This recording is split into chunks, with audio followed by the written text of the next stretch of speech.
Matapos naman niyang mapaslang ang antingerong palaging nagyayaya ng duelo, kumalat sa iilang karatig baryo ang kanyang pangalan.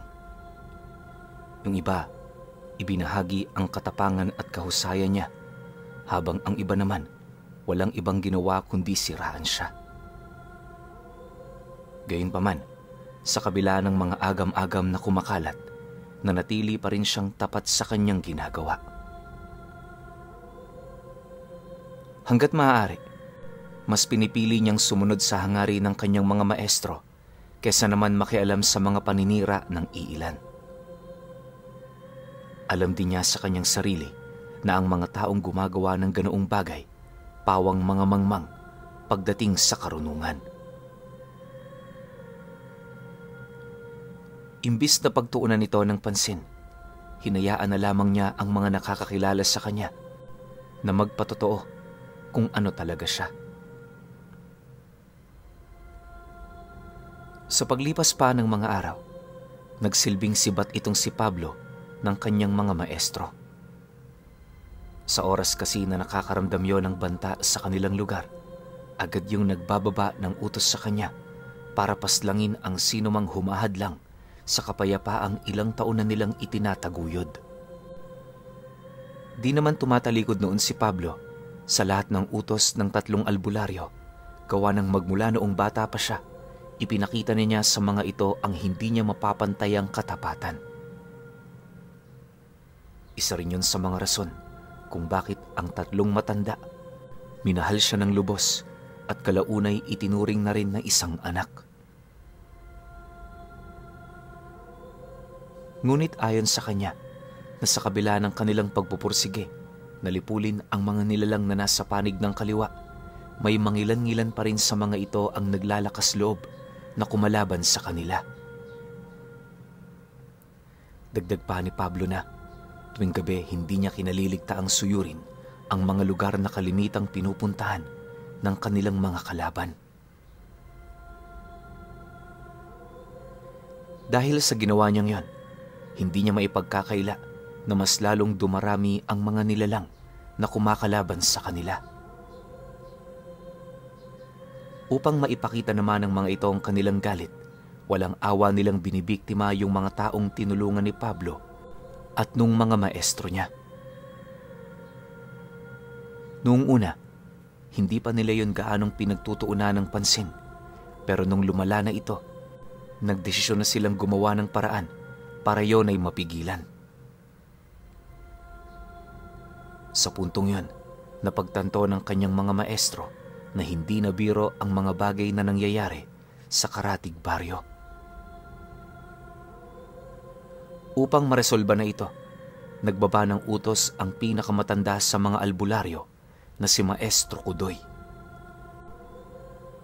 Pablo, pumunta ka sa karatig sitio. Alamin mo sa lugar na yon ang mga nangyayari. Kapag may nakita kang banta, tapusin mo ito. Manatili ka roon ng 2 araw. Huwag mong alalahanin ang iyong matutuluyan dahil meron na kami roong naabisuhang kaibigan. Sige na, maghanda ka na't lalakad ka na kinabukasan. Wika ni Maestro Kudoy. Pagkarinig naman niya sa sinabi nito, tumangulang naman siya ng walang pagdadalawang isip. Nang mapansin naman yon ng matanda, dali-dali naman yung umalis sa kanyang kinaroroonan para puntahan ang 2 pa nitong kaibigan. Maya-maya pa, nang makalayo na yon sa kinauupuan niya, tahimik naman niyang pinagmasdan ang napakagandang bakuran ng bahay nito. Sa kasagsagan ng kanyang pagmamasid, hindi naman niya maiwasang mapaisip ukol sa mga bagay na kanyang gagawin sa lugar na yon. Naniniwala siya, marami siyang gagawin sa sityong pupuntahan niya, lalo pat mag-iilang buwan na din niya yung hindi nadadalaw. Ilang minuto pa ang dumaan, bahagya naman siyang napasilay sa bakuran ng bahay ng maestro niya nang may makita siyang isang bata na dahan-dahang naglalakad papasok. Paika-ika sa paglalakad ang batang yon, at sa estado nito, animoy ilang araw na yung hindi naliligo. Matapos naman yung masilayan ni Pablo, agad naman siyang tumayo, sabay takbo sa kinaroroonan nito.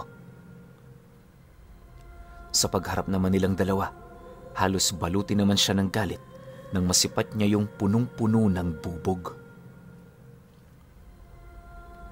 May bali din ang binti nito, at yung kaliwang mata nito hindi na makakita dahil sa nakatusok doong kahoy na hindi pa naaalis ang kalahati.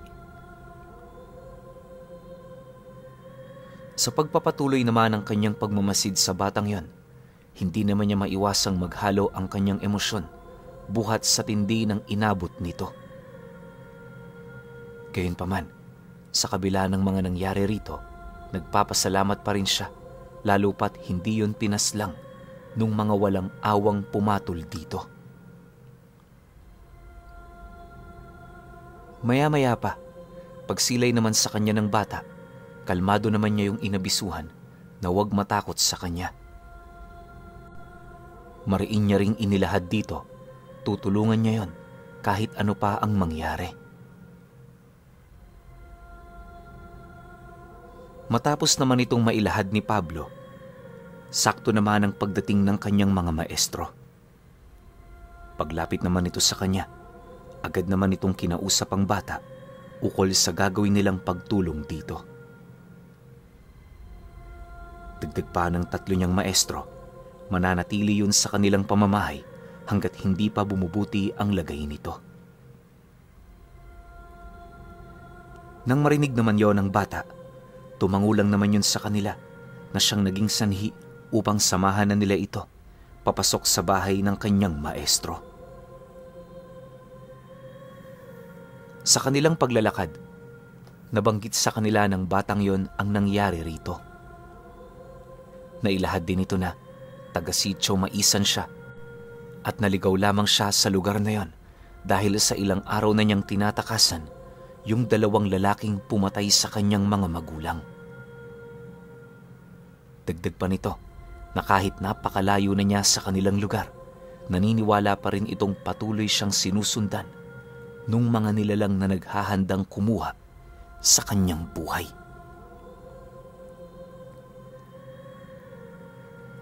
Nang marinig naman nila Pablo ang sinabi nito, mariin naman nila yung inabisuhan na huwag nang mag-alala pa. Tapatan niyang inilahad sa bata na hanggat naroon sila, hinding-hindi nila yun pababayaan. Tamang nilapitan mo. Tumahan ka na. Gagawin namin ang lahat para matulungan ka. Seryosong wika doon ni Pablo. Kasabay ng kanyang paglahad ng mga bagay na yan, ay ang pagpapaubaya naman niya nito sa kamay ng kanyang mga maestro. Hindi naglaon nang makapasok na ang bata sa silid ni Maestro Kudoy. Dali-dali naman siyang lumabas para magbantay. Bagaman wala siyang nararamdamang kakaibang presensya, hindi niya pa rin ibinaba ang kanyang depensa. Hanggat maaari, humanap siya ng paraan para lamang makapagpakalat ng mga tagapagmasid sa buong paligid. Inabisuhan niya rin ang iilan sa mga albularyong tagasunod nila na kung may makita yung kakaiba, mas mainam na wag nila yung kokomprontahin, sa halip ipagbigay alam nila ito sa kanilang panig. Matapos naman yung maipakalat ni Pablo, matyaga naman siyang naghintay sa labas ng bahay ng kanyang maestro, bitbit ang tuyong baging ng sinukuan. Ilang minuto pa ang lumipas, nang mapansin naman niyang papalubog na ang araw, agad naman siya doong gumawa ng siga para magbigay sa kanya ng liwanag laban sa dumidilim na paligid. Pagtungtong naman ng 7:00 ng gabi, wala na siyang nakikitang bukas na bahay sa kanilang lugar. Bilang na lang din ang taong dumaraan at kalimitan sa mga ito pawang mga magsasakang papauwi na galing sa kanilang sinakahan. Maya-maya pa, Nang magkataong wala na siyang nakikita, unti-unti naman niyang napapansin ang animoy pagbabago ng presensyang sumasabay sa hangin. Hindi niya mawari pero malakas ang kanyang kutob. Nagmumula yon sa mga nilalang na nasa panig ng kaliwa. Sa pagtagal ng kanyang pagramdam, unti-unti naman niyang napagtanto na may bahid ng dugo ng aswang ang presensyang yon. Bukod kasi sa mabigat yon at nakakapanghina, maya't mayari ng kanyang pag-amoy ng baho na parabang maihahalin tulad mo sa pinagsama-samang panghe, bulok na karne, at yung amoy ng nasusunog na puso ng baboy. Literal talaga na nakakausog sikmura ito, pero hindi nito nagagawang maapektuhan si Pablo. Sa kanyang pagsasanay kasi, sinubok ng kanyang maestro ang lahat ng bagay na maaaring ikahihina niya. Sa estado niya, ilang taon na siyang nakakaamoy ng mga ganoong bagay hanggang sa dumating ang puntong pangkaraniwan na lamang ito para sa kanya.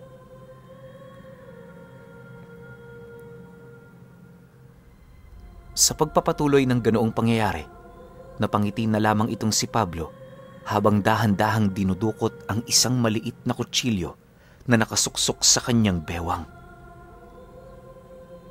Pagtusok naman niya noon sa niluluto niyang isda, napangiti na lamang siya habang nagwiwika sa kanyang sarili ng, "Makakain na nga muna. Parang malapit na sila." Pagsambit naman niya nito, agad naman niyang inumpisahan ang pagkain sa kabila ng nangangalingasaw na amoy ng hangin. Dumaan pa ang ilang minuto, may nasipat siyang 3 matanda na bigla na lamang huminto sa harap ng bahay ng kanyang mga maestro. Pagsilay naman ito sa kanya, tahimik naman yung lumapit sa bakod habang nanlilisik ang mga mata nitong nagmamasid. Sa pagkakatanda noon ni Pablo, 2 ang matandang lalaki sa mga yon. Tapos isa naman ang matandang babae na may napakaputing buhok. Lahat yon alam niyang mga aswang. Subalit ang nakapukaw talaga ng kanyang atensyon ay yung pinakapangalawang aura nung matandang babae. Malakas ang kanyang kutob. Hindi lang yun isang ordinaryong aswang. Nasisiguro niya na mas higit pa ito rito. Maya-maya pa, pagsilay naman niyang binubuksan na nito ang pinto, pinili niya pa ring ipagpatuloy ang kanyang ginagawa. Kahit anong gawing pagsindak sa kanya ng mga nilalang na yon, wala itong kakayahan para sirain ang gana niyang kumain. Hindi naglaon, pagpasok naman ito sa bakuran ng kanilang bahay, sakto naman ang pagbaba niya ng buto ng isdang naubos niya. Pagsilay naman niya sa mga nilalang na yan, seryoso naman siyang nagwika sa mga ito ng, "Yung mga hindi namin kauring pumapasok sa bakod na yan, hindi na nakakalabas ng buhay. Matanong ko lang, kayo ba ang humahabol sa batang yon? Bakit niyo to ginagawa? Hindi man lang ba kayo nakakaramdam ng awa?" Nang marinig naman ng 3 ang kanyang sinabi, napangisi lang naman ng mga ito at kalaunay nabaling naman ang kanyang paningin sa isang matandang lalaki nang marinig niya yung sumagot sa kanya ng, "Napakarami mo namang tanong. Imbis na lumuhod ka at magmakaawa para sa iyong buhay, yan pa talaga ang naiisip mo? Sa ipinapakita mo ngayon, iho, hindi malabong mauna ka sa batang yun. Ramdam kong walang espesyal sa katangian mo. Kaya kahit ako lang, kayang-kaya kitang paslangin." Kasabay ng pagwika ng matanda ay ang bigla namang pagngisi ni Pablo, sabay hila sa baging ng sinukuan na hawak-hawak niya. Matapos naman niya yung gawin, laking gulat na lamang ng matandang yon nang bigla nitong maramdaman ang puwersang humahatak sa katawan nito papalapit sa kanya. huli na ng mamalaya ng matanda ang pagpulupot ng isang makapal na latigo sa kanyang leeg. Dahil dito, sinubukan naman niyang makipagtagisan ng lakas kay Pablo. Pero paghila naman niya ng 2 beses, unti-unti na yung nakaramdam ng panghihina at kalaunay wala na yung nagawa kundi sumubasob sa lupa. Dahil sa pangyayaring yon, naging daan naman niya ito para malaya niya yung mahila papalapit sa kinaroroonan niya. Sa paglapit naman ng mukha ng matanda sa gilid ng nagniningas na apoy, agad namang tumayo itong si Pablo sabay apak sa ulo nito. Di pa yun nakontento. Pilit niya pa ring inusog ang pagmumukha nito sa mga kahoy na nagbabaga, dahilan para sumigaw yon ng napakalakas habang humihingi ng tulong sa mga kasama nito. Nang marinig naman yon ni Pablo, agad naman siyang napasilay sa 2 matandang nasa harapan niya habang nagwiwika sa mga ito ng, "Subukan niyong gumalaw dyan. Mapupugutan ng ulo ang demonyong ito." Alam niyong hindi ako nagbibiro. Kaya kung nais niyong mabuhay ang kasama ninyo, sumunod kayo sa gusto kong mangyari. Nang marinig naman ng 2 ang kanyang sinabi, unti-unti naman niyang napansin ang tila bang pagbalot ng takot sa mga mukha nito. Gayunpaman, hindi pa rin niya maiiwasang masipat sa mga ito ang nararamdaman nitong matinding galit laban sa kanya. Pagkaraan pa ng ilang minuto, puwersahan naman niyang pinatayo ang matandang yon, sabay dala nito malapit sa lugar kung saan siya nagpapahinga. Mula roon, paulit-ulit naman niya yung inundaya ng suntok sa katawan sa bawat katanungan niyang hindi nasasagutan ng mga kasama nito. Alam ni Pablo na yon ang magiging daan niya para malaman ang totoo, kaya sa abot ng kanyang makakaya, sinulit niya ang pagkakaroon niya ng lamang laban sa mga nilalang. Noong una medyo sumasagot pa yun sa kanya ng tama. Pero nang mapansin ng mga ito ang tindi ng pinsala ng kasama nila, doon na yun dahan-dahang nagbago. Inumpisahan niyo ng pagmamatigas ng 2 hanggang sa napilitan na siyang paslangin yung matandang naging bihag niya. Nang mapansin naman ni Pablo ang pagkamatay nito, wala na nga siyang nagawa kundi pugutan niyo ng ulo, sabay balik sa lugar kung saan siya unang nadatna ng mga nilalang na yon. Dahil sa pangyayaring yon, agad namang nilamon ng galit ang 2 na siyang naging sanhi para mapilitan yung magpalit anyo. Pagkarinig naman ni Pablo sa mga binibitawang engkantasyon nito, nagdesisyon siyang hayaan ang mga nilalang na yon sa paniniwalang yon ang magiging daan upang magkaroon sila ng isang interesanteng laban.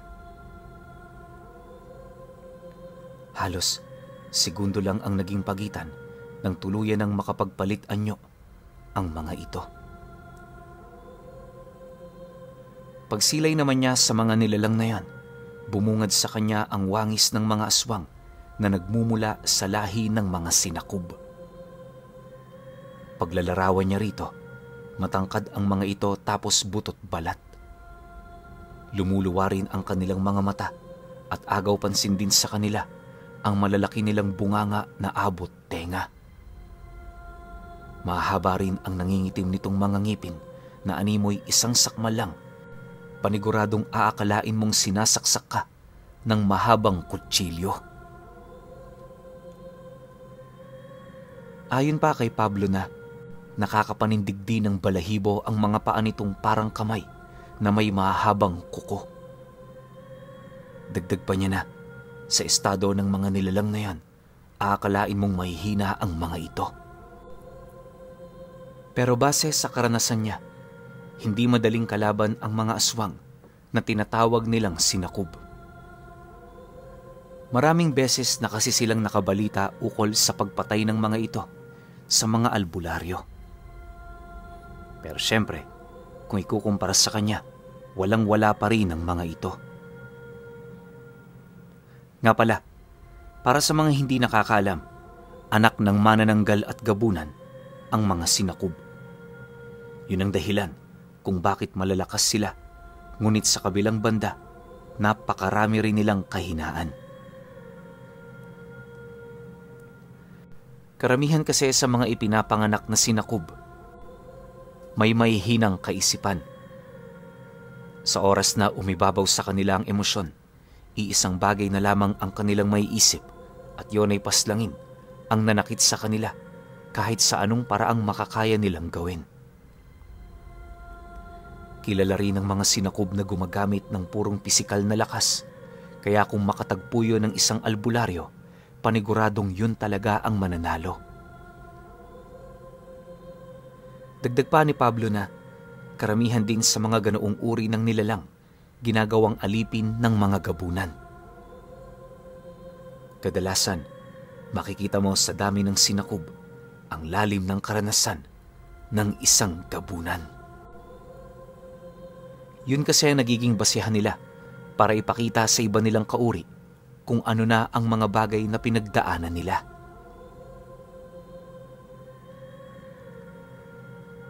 Makalipas pa ang ilang minuto, bigla naman noong napatayo si Pablo nang masipat niya ang mga ito na walang pag-aalinlangan na tumatakbo patungo sa kanyang kinaroroonan.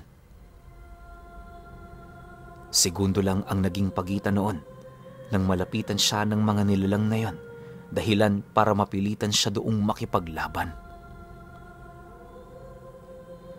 Sa kasagsagan naman ng pakikipagbuno niya, ramdam na ramdam niya ang sapilitang pangingibabaw sa kanya ng mga sinakob. Kung pisikal lang na lakas ang pag-uusapan, aminado si Pablong mapapangibabawan siya ng mga ito.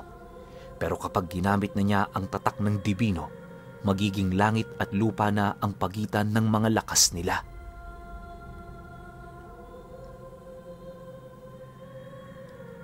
Sa pagpapatuloy naman ng kanyang pakikipagbuno, halos hindi naman niya maipagkakaila ang tuwang kanyang nararamdaman.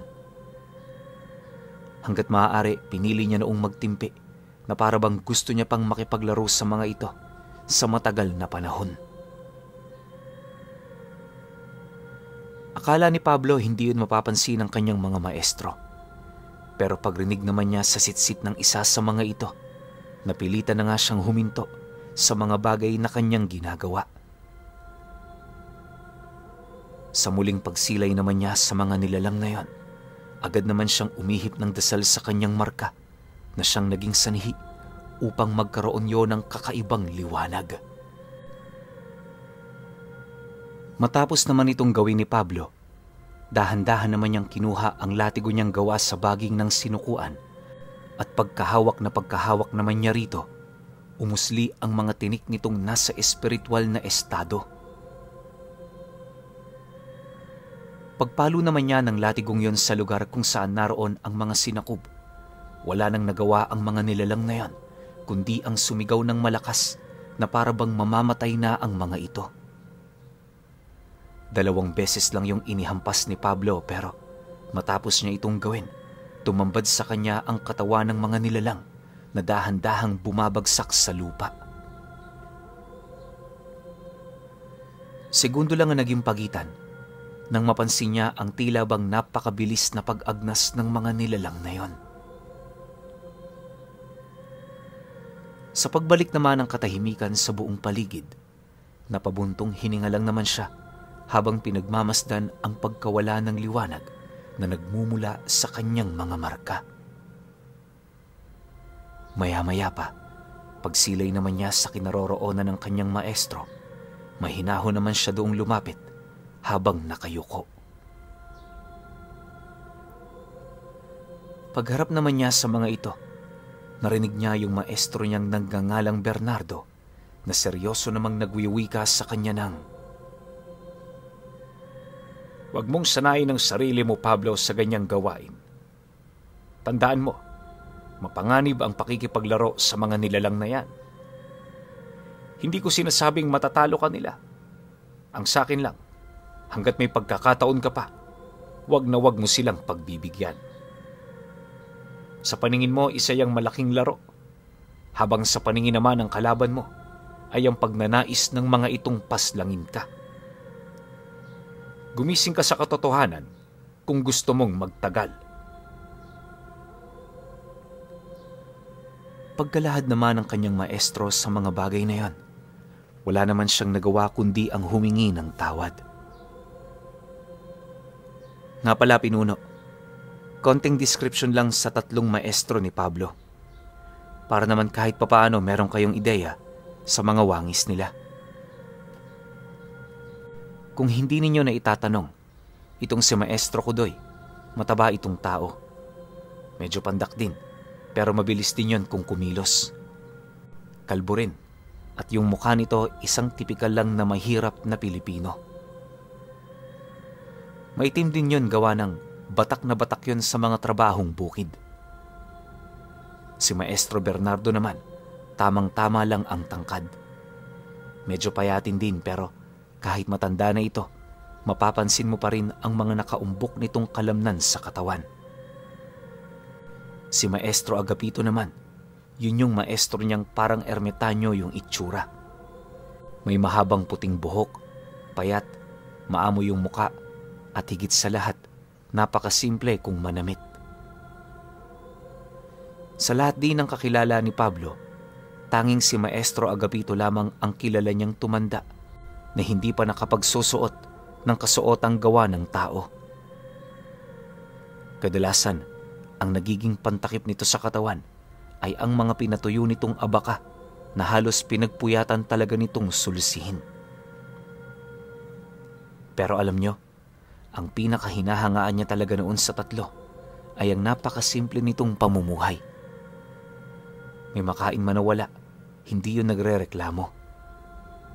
Ayon pa nga kay Pablo na sa mga maestro niyang yon, napatunayan niyang hindi lang sa tinapay nabubuhay ang isang tao. Makalipas pa ang ilang minuto nilang pag-uusap, mapagpakumbaba namang tinanggap ni Pablo ang kanyang mga pagkakamali. Sa mismong oras ding yon, nangako siya sa mga ito na kailan may hinding-hindi na niya uulitin ang ganoong bagay. Dagdag pa niya na kapag makaharap siya ng isang nilalang na nasa panig ng kaliwa, papatayin niya yon bago pa man ito malaman. Nang marinig naman ni Maestro Agapito ang kanyang sinabi, tumawa lang naman yon habang nagwiwika sa kanya ng, "Mukhang hindi mo nakuha ang nais iparating ng kapatid ko, iho. Alam mo, nag-aalala lang kami para sa iyo. Pero ito ang tatandaan mo. Hindi sa lahat ng oras papatayin mo ang kalaban mo sa pinakamabilis na paraan. May mga sitwasyong kinakailangan mo pa rin siyang paglaruan at pahirapan. Basta, Pablo anak, ang mga bagay na magaganap, depende yan sa sitwasyong iyong kinakaharap." Kasabay ng pagwika nito ay ang pag-akbay naman nito sa kanya. Nang marinig naman ni Pablo ang sinabi ni Maestro Agapito, napangiti lang naman siya habang pinagmamasdan ang medalyon nitong minsang ipinahiram sa kanya. Kahit pilitin man kasi niyang hindi yun tingnan, sadyang naakit siya sa napakagandang presensya na bumabalot dito. Matapos naman nilang mag-usap, minabuti naman nilang tumungo na sa silid kung saan naroon ang batang tinulungan nila. Pagdating naman nila sa lugar na yon, bumungad naman ito sa kanya na nababalot na sa benda. Medyo maayos-ayos na rin ang kalagayan nito, hindi kagaya nung una niya yung makita. Sa pagsapit ng sumunod na araw, minabuti naman nilang kausapin ang bata. Nang sa gayoy malaman nila ang kasalukuyang nangyayari sa lugar na pinanggalingan nito. Bagaman milya-milya ang layo nito sa kanilang baryo, pinagsumikapan nila yung pagtuunan ng pansin nang sa gayoy hindi na yon umabot sa mga karatig lugar. Ayon kasi kay Pablo na ang pagkakaroon ng aswang sa isang sityo para itong lason kung iisipin. Habang tumatagal, mas lalong tumitindi ang pinsala nitong nagagawa at kalaunay kapag hindi yun napigilan, mauubos nito ang lahat ng taong naninirahan sa lugar na yon. Kapag nangyari ang ganoong bagay, bago pa man yun mapansin ng karamihan, huli na ang lahat.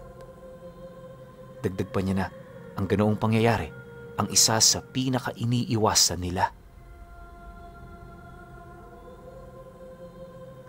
Pagkaraan pa ng ilang oras nilang pagtatanong, napag-alaman nilang magkakaroon ng hindi pagkakaunawaan ang mga magulang nito sa mga nilalang na pumatay dito.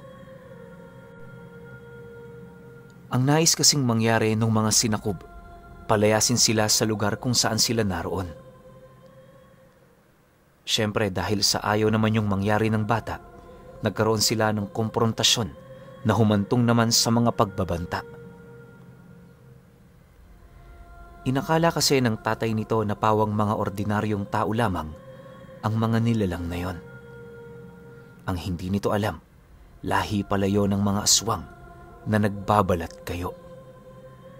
Dagdag pa ng bata na, sa loob ng 3 gabi, naging maayos naman ang kanilang pamamahinga hanggang sa sumapit ang ika-4 na araw. Base sa pagkakatanda nito, papatulog na siya nung mismong oras na yon nang may marinig siyang malakas na pag-atungal sa bakuran mismo ng kanilang bahay. Sinabayan din yon ng mga pagsigaw at kalaunay nakakarinig na sila ng mga malalakas na kalabog sa dingding ng bahay nila. Nang mapansin naman yon ng kanyang ama, agad naman itong kumuha ng itak habang pasigaw na nagtatanong kung ano ang pakay sa kanila ng mga nilalang na yon. Unti-unti din niya itong sinindak pero sa kasamaang palad hindi yun natinag hanggang sa nakagawa na yon ng daan papasok sa bahay nila. Nang magkagulo na noon ang kanilang pamilya, napilitan naman silang lumabas na ng bahay. Ipinagtapat din ito sa kanila na noong hindi pa siya nakakalayo sa kanilang pamamahay, kasama niya pa noon ang kanyang ina at mga kapatid, pero hindi nagtagal, nahuli din ng mga ito. Kaya lang din nakaligtas ang batang yon ay dahil sa nahulog yon sa isang maliit na uka na aksidente naman itong naapakan. Siyempre, hindi siya noon napansin ng mga nilalang, pero pagtungtong naman ng sumunod na gabi, doon na naganap ang paghahanap ng mga ito sa kanya. Bagaman natatakot para sa sarili nitong kaligtasan, pilit naman itong ginawa ang lahat, matakasan lamang ang mga nilalang na yon. Pagtatapat pa ng bata na, habang dumaraan ang araw, papaunti ng papaunti ang mga pagkaing nahahanap niya. Halos umabot na rin siya sa puntong napakahina na talaga niya, pero sa oras na naaalala niya ang nangyari sa kanyang pamilya, sinusubukan niyang humugot ng lakas mula rito. Matapos naman yung mailahad ng bata, mangiyak-ngiyak naman yung nagwika sa kanya ukol sa kagustuhan nitong maipaghigante ang kanyang pamilya. Dagdag pa nito na, sa mga oras na yan, wala itong ibang nais kundi mapagbayad ang mga nilalang na may kasalanan sa kanya. Nang marinig naman ni Pablo ang sinabi nito, bahagya naman siyang napasilay sa kanyang maestro na parabang naghihintay ukol sa sasabihin ng mga ito. Nang maunawaan naman ng 3 ang nais niyang gawin, mahinahon namang nagwika sa kanya itong si Maestro Bernardo ng, "Hayaan mong pag-isipan na muna namin ang mga bagay na ito, Pablo. Bigyan mo kami ng 3 araw at kapag nagkasundo na kami, ipagbibigay alam din namin ito sa iyo. Batid kong nagmamalabis kang pumunta sa lugar ng batang ito. Hindi ka namin pinagbabawalan. Ang sa amin lang, masigurong manatili kang ligtas sa oras na yon. O sige na, ipagtimpla mo muna kami ng kape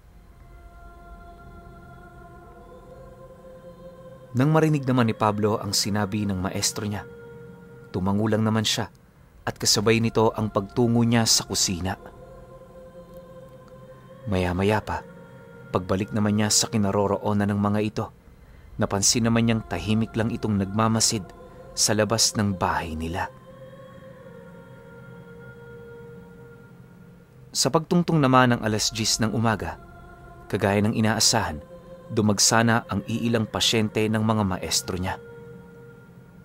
Pagsilay naman doon ni Pablo, minabuti naman niyang manatili sa likod ng bahay nila, gawa ng alam niya sa kanyang sarili na wala siyang basbas para tumulong sa panggagamot. Ayaw niya din noong may tinatanggihan siya, kaya imbis na makisalamuha, pinili na lamang niyang magtago. Kung iisipin, napakahusay na ni Pablo noon sa panggagamot. Pero dahil sa kawalan niya ng titulo, wala siyang karapatang tumulong sa tao maliban sa kanyang sarili. Isa yung batas ng mga albularyo na halos umiiral na bago pa man dumating ang tao sa mundo. Habang nakikinig naman siya sa likod ng bahay nila, hindi naman niya maiwasang mapaisip kung ano ang pakiramdam ng may taong natutulungan. Sa isip-isip niya, napakasaya nito, gawa ng bukod sa may naililigtas kang buhay, na ipapakita mo rin dito ang pagmamahal sa mga kauri mo. Para kay Pablo, ang gawaing yon ay isa sa mga hindi matatawarang tungkulin na maaaring gampanan ng isang tao. Ang hindi niya lang maisip noon, bakit mga piling tao lamang ang may kagustuhang gawin ito? Yung mga mangmang, kalimitang pangarap sa buhay yumaman o hindi naman kaya'y maging tagapagpatupad ng batas. Ayon sa kanya, ang mga ganoong gawain sa mundo, kalimitan ng pinag-uugatan ng walang kapatawarang kasalanan. Tuwang-tuwa kasi rito ang mga demonyo dahil habang naghahangad ng malaki ang isang nilalang, mas lalo din yung lumalapit sa tukso ng paglikom palalo ng hindi masukat na kasaganaan. Dagdag pa niya na ang mga ganoong patibong ng dyablo, bibihirang tao lamang ang nakakaligtas. Yun din ang isa sa mga rason kung bakit sa kabilang buhay maraming kaluluwa ang pinaparusahan at sinusunog.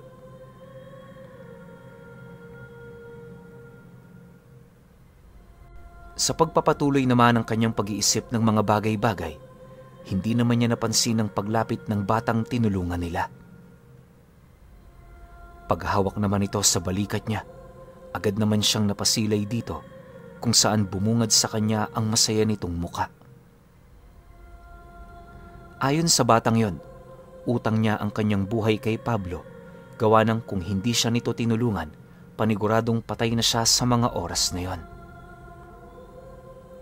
Mariin din itong inilahad na hanggat nabubuhay ito sa mundo, habang buhay nitong dadalhin ang utang na loob na dulot ng kabutihang kanyang ipinakita. Nang marinig naman ni Pablo ang sinabi nito, napangiti lang naman siya habang sumasagot sa batang yunang, "Hindi pa dito magtatapos ang lahat. Huwag ka mag-alala, igaganti ko ang mga magulang mo. At para mapatunayan mo ring gagawin ko ito, isasama kita pabalik sa lugar kung saan ka nagmula. Hanggat kasama mo ako, walang mangyayaring masama sa'yo. Magtiwala ka at sana'y wag na wag mong kakalimutang manalig sa itaas."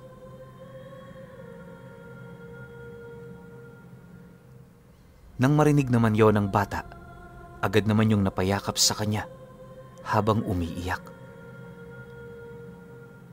Pagramdam naman niya sa emosyong ipinapakita nito, napilitan na rin siyang yon ay hagkan para naman kahit papaano hindi na yon makaramdam na nag-iisa lang ito sa buhay. Sa mga oras na yon, nagdesisyon na rin siyang alokin ng bata na manirahan sa bahay ng kanyang maestro. Pagkarinig naman ito sa kanyang sinabi, agad naman yung sumang-ayon ng walang pagdadalawang isip. Ayon kasi sa batang yon, Wala na rin naman siyang mapupuntahan, kaya mas mainam na pagkatiwalaan na lamang niya si Pablo at ang mga kapamilya nito. Dagdag pa nito na, hanggat nananatili yon sa kanilang puder, tutulong yon sa lahat ng gawain nang hindi nagrereklamo. Susunod din yon sa lahat ng kanilang alituntunin nang sa gayoy hindi ito magsilbing pabigat sa kanilang lahat. Matapos naman yung marinig ni Pablo, napangiti lang naman siya habang inilalahad sa bata ang kagustuhan niyang turuan ito ng mga lihim na karunungan. Sa isip-isip niya, yun lamang ang pinakamagandang regalo na maaari niyang maibigay dito.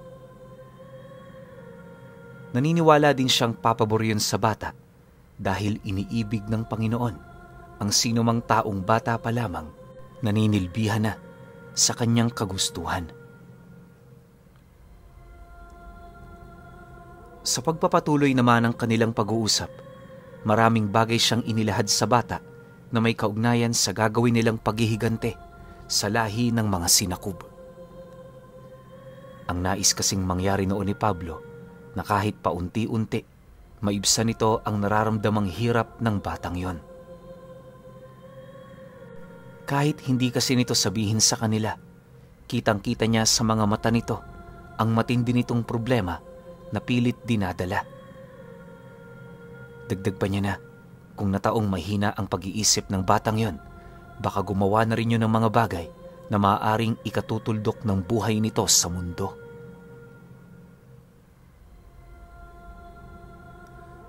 Makalipas pa ang ilang minuto nilang pag-uusap, bahagya naman sila noong napatahimik nang marinig nilang paisa-isa nang umaalis ang mga pasyente ng maestro niya.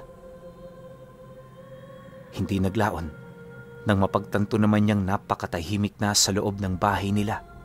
Dali-dali naman siya doong pumasok para magluto ng kanilang makakain. Bagaman inaasahan niyang wala silang ibang makakain maliban sa dinurog na mais, di na yun naging mahalaga.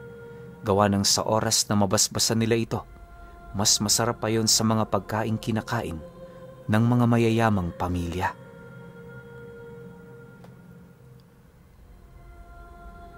Sa pagsapit naman ng gabi noong mismong araw, kagaya ng palagi nilang ginagawa, nagtipon-tipon sila sa labas ng bahay upang magpaantok habang nag-uusap.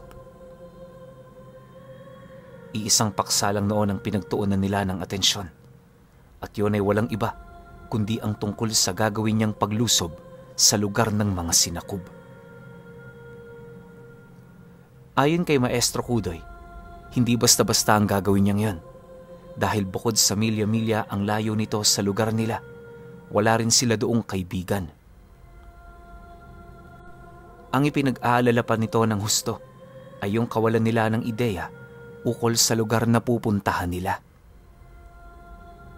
Dagdag pa ng maestro niya na, hindi naman sa duda yon sa kanyang kakayahan. Ang nais lang nitong mangyari, makauwi siya ng ligtas. Mariin din itong ipinagtapat. Napakalalakas ng mga gabunan ng sinakub, kaya na may kapag hindi siya nag-ingat, may posibilidad na maisahan siya nito. Nang marinig naman ni Pablo ang sinabi ng kanyang maestro, napangiti lang naman siya habang mahinahong sumasagot dito ng, "Nag-aalala lang kayo, maestro. Alam ko na yan noon pa. Ganito na lang ho. Para sa ikakapanatag ninyo, bigyan nyo lang ako ng 1 linggo. Kapag hindi ako nakabalik pagkatapos ng panahong napagkasunduan natin, malaya na kayong gawin ng mga maiisip ninyo. Pwede na ho kayong pumunta roon para iligtas ako."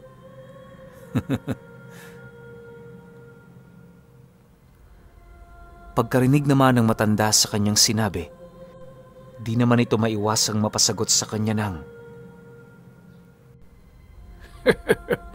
Papaano ka namin ililigtas? Mas malakas ka pa kaysa sa amin. Pero seryoso ako, Pablo. Mag-iingat ka roon. Hindi ka namin pinagbabawalan, alam mo yan. Ang sakin lang, palagi mo rin sanang isipin ang sarili mong kaligtasan. Matapos naman itong makapagsalita, hindi naman siya nagdalawang isip na yakapin ito sa kadahilanang alam niya sa kanyang sarili na tanging ang kaligtasan lamang niya ang naiisip ng kanyang maestro. Makalipas pa ang ilang minuto, nang medyo nakakaramdam na sila ng gutom, nagdesisyon na silang pumasok sa loob ng kanilang tahanan para maghapunan. Medyo natatakam na kasi ang tatlo. Gawa ng bukod sa masarap ang kanilang ulam, may dinala ring kakanin yung isang pasyenteng nagpagamot sa kanyang maestro. 2 araw pa ang lumipas. Kagaya ng inaasahan, umayon sa kanya ang pagkakataon. May iilang mga hadlang pa noon pero hindi yun sapat para mapigil ang kagustuhan niyang dumayo sa lugar ng bata. Sa pagbaba ng utos ni Maestro Kudoy sa kanya, dali-dali naman niyang tinahak ang daan.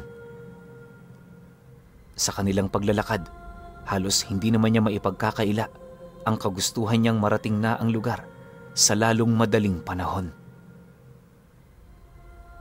Medyo napapaisip na kasi siya ukol sa mga nilalang na maaabutan niya. Hindi naman siya gaanong nag-aalala para sa kanyang sariling kaligtasan, lalo pat armado siya ng lahat ng gamit na maaari niyang matangan. Karamihan din sa mga ito pawang pagmamay-ari ng kanyang maestro, kung kaya't nasisiguro niya na buhay yon at meron yung bisa. Ilang oras pa ang lumipas, milya-milya na nga ang layo niya sa lugar nila. Sa kanilang kinaroroonan noon, wala na rin siyang ibang nasisilayan maliban sa mga nagsisitaasang puno at malalawak na kabundukan. Pagtungtong naman ng takip silim, nang mapagtanto naman niyang malayo pa sila sa baryo, minabuti naman niyang humanap ng mapagpapahingahan. Upang masiguro namang ligtas sila sa lugar na palilipasan nila ng gabi, kinuha ni Pablo ang salaming ibinigay ng kanyang maestro na may kakayahang maipakita sa kanya ang mga nilalang na naninirahan sa lugar kung saan sila naroon. Paglalarawan niya sa agimat na yon para itong salamin ng isang binibini sa mga panahon nilang yon. Ang hawakan naman ito gawa sa pilak, habang ang pinakasalamin naman gawa sa isang puting bato. Sa unang tingin nakakalain mong isa lang yung ordinaryong salamin. Pero kapag tinitigan mo yon ng husto, doon mo mapapansin ang pinagkaiba nito.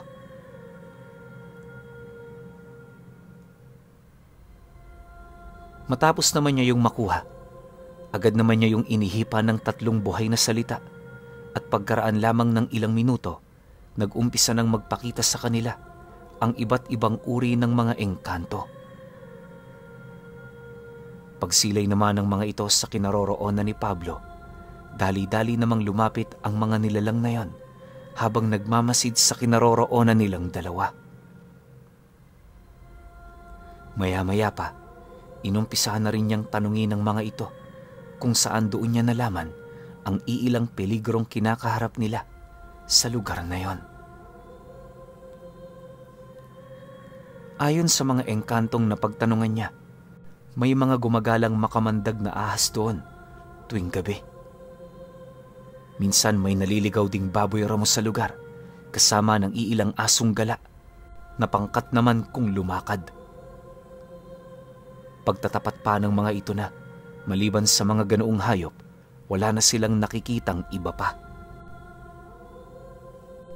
Nang marinig naman ni Pablo ang sinabi nito, agad naman niya yung inutusan na magbantay sa kanilang pananatili sa lugar. Upang masigurong susunod ang mga nilalang na yon, inalaya niya yon ng 3 itlog ng manok, pagpapakita ng kanyang respeto sa mga ito. Dahil sa kanyang ginawa, agad namang sumang-ayon ang mga laman lupa kasama ang iba pang lahi ng mga nilalang na hindi nakikita. Dahil sa kasunduang yon, naging kampante naman si Pablo na manatili sa lugar. Sa paglalim pa ng gabi, matapos nilang maghapunan, agad naman niyang inutusan ng bata na umakyat na sa puno. Bale, napagpasyahan niyang doon yun matulog para naman kahit papaano mailigtas yun sa anumang kapahamakan. Pag-akyat naman ng kasama niya, agad naman siyang umupo sa ilalim nito habang maiging pinagmamasdan ang buong paligid. Nang mapansin naman niyang nakahiga na yon, minabuti na rin niyang magpahinga. Ayon kay Pablo, napakahirap ng sitwasyon ng bata sa itaas ng puno, pero pinipilit pa rin itong makapagpahinga. Maya-maya pa, nang maramdaman naman niyang tulog na ito, doon na niya sinimula ng pag-iikot sa buong paligid. Marahan na paglalakad ang kanyang ginawa, nang sa gayoy masiguro niyang wala siyang mabubulabog. Kahit napakadilim kasi sa lugar na yon, hindi niya maipagkakaila ang dami ng mga itim na elemento na gumagala. 10 minuto pa ang lumipas, nadiskubre niya ang isang bangin di kalayuan sa lugar na kinaroroonan nila. Sa kanyang pagmamasid sa paligid, pawang mga bato lamang ang nakikita niya sa ilalim nito.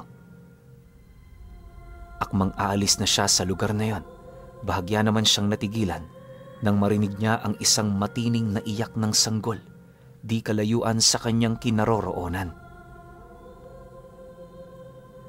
Dahil dito, agad naman niyang hinanap ang nilalang na yon hanggang sa dumating ang puntong may nakita siyang nangingitim na sanggol na nagpupumilit gumapang papaitaas ng bangin.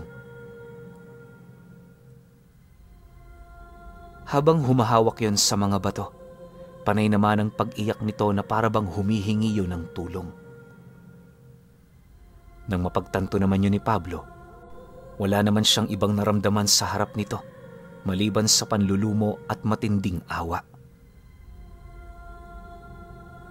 Alam niya sa kanyang sarili, anuman ang nangyari sa batang yon, nasisiguro niyang hindi yon katanggap-tanggap. Kung iisipin kasi, walang magulang na nasa matinong pag-iisip na iiwan ang anak nito na mamatay sa lugar na yon. Dahil sa pangyayari, dahan-dahan naman siyang lumuhod sa lupa, taimtim na nagdasal para sa ikakapayapa ng kaluluwa nito. Inihipan niya rin yon ng mga buhay na salita, dahilan para tumigil sa pag-iyak ang batang yon. Maya-maya pa, imbis na magpatuloy yon sa pag-akyat, nasipat niyang hinayaan nito ang kanyang sarili na mahulog habang nilalamon ng apoy ang buo nitong katawan. Bago pa man yun lumapat sa lupa, parang abo na yung naglaho hanggang sa mawala na ang bakas nito. Sa pagbalik naman ng katahimikan sa lugar na yon, napangiti lang naman itong si Pablo nang masipat niya ang kaluluwa ng bata na dahan-dahang umaangat hanggang sa tuluyan na yung maglaho.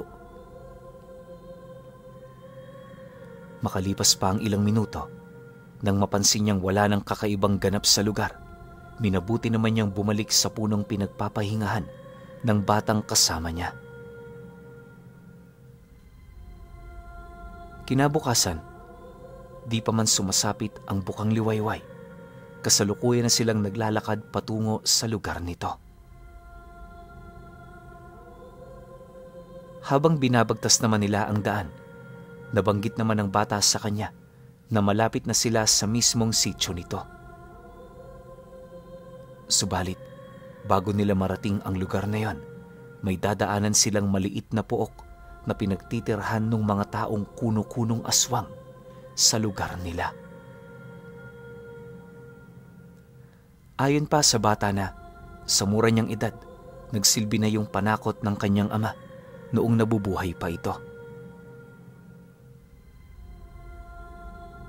Nang marinig naman yon ni Pablo, mahinahon naman niyang hinawakan ng ulo nito habang sumasagot dito ng, "Ganun ba? Sige, uunahin natin ang lugar na yon. Huwag kang mag-alala. Iisa-isahin kong aalisin sa mundong ito ang mga bagay na kinakatakutan mo. Balang araw mapapansin mo na lang na malaya na ang iyong puso mula sa takot.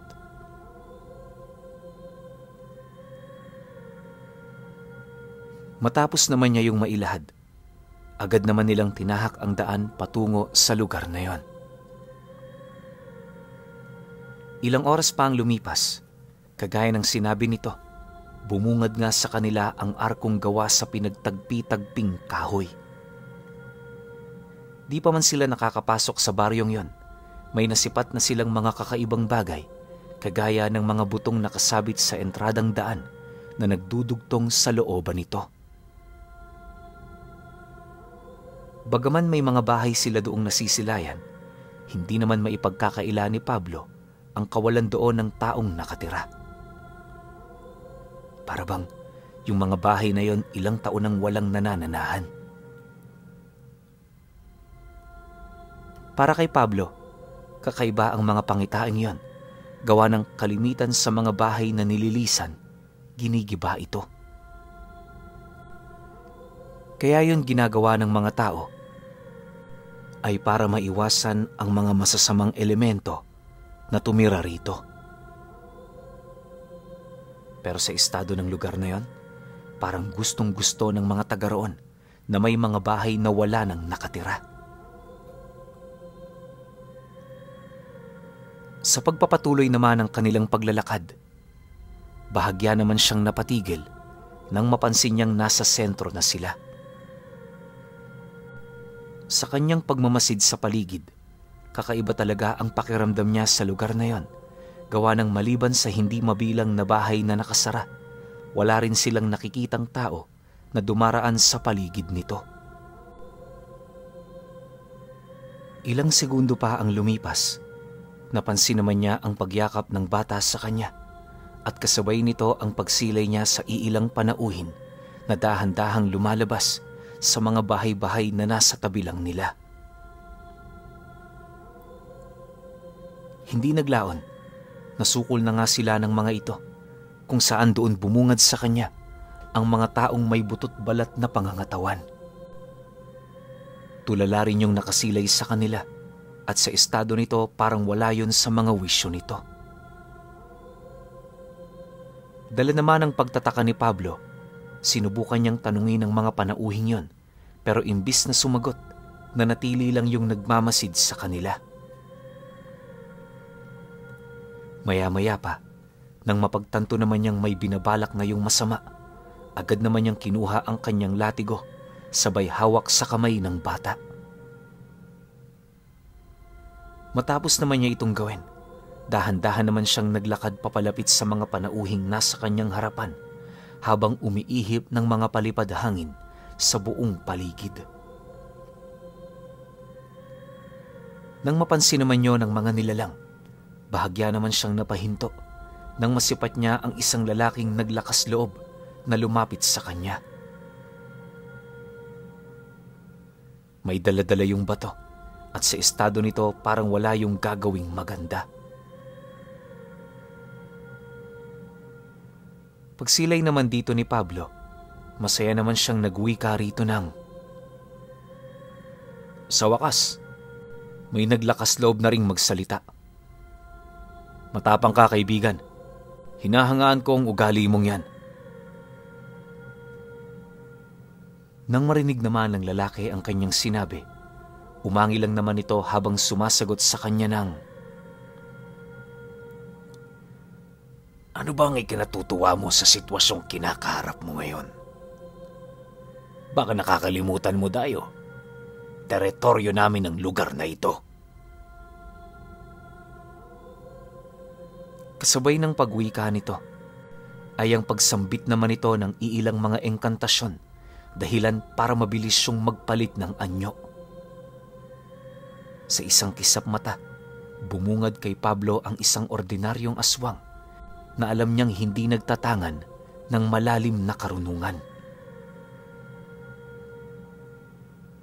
Nang mapansin naman ng mga kasama nito ang kanyang ginawa, agad naman yung humakbang papalapit sa kinaroroonan nila, pero bago pa man yun makalapit, harapang tinigal po ni Pablo ang lalaking nakasagutan niya.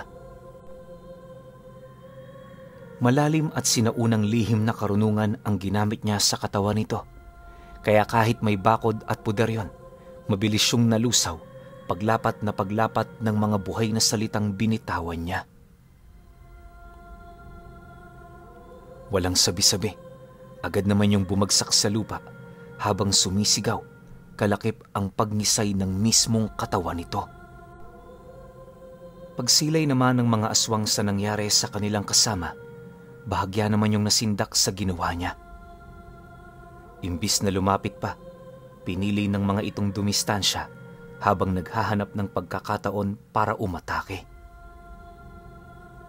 Sinubukan din ng mga kasama nito na tulungan ng lalaking yon, pero ilang minuto pa ang lumipas, mas lalong tumindi ang pagnisay nito hanggang sa lumabas na sa katawan ng nilalang na yon ang huli nitong hininga.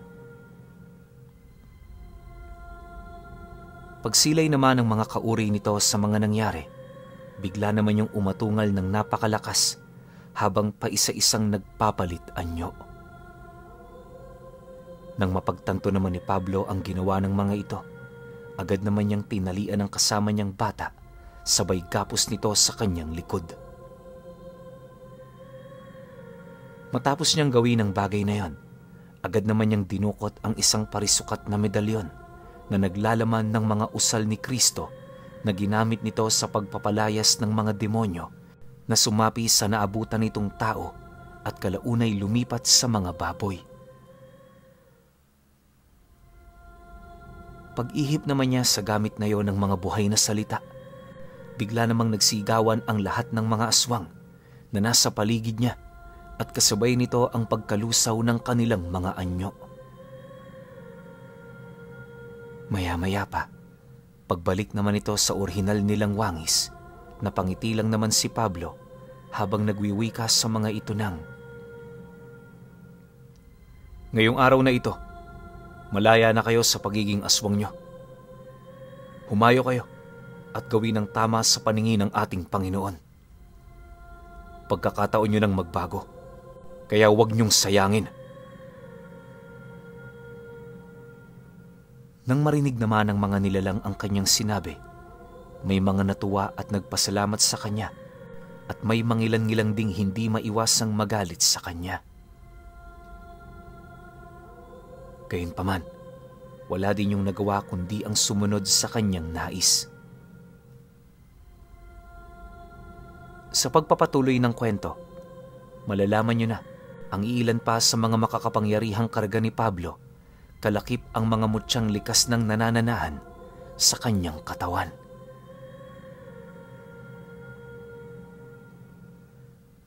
Okay, opinyon ko rito sa episode 2. Alam niyo yung pakiramdam na sobra-sobra na yung lakas nyo para sa isang bagay pero hindi nyo siya pwedeng gawin o hindi kayo pwede doon kasi wala kayong titulo.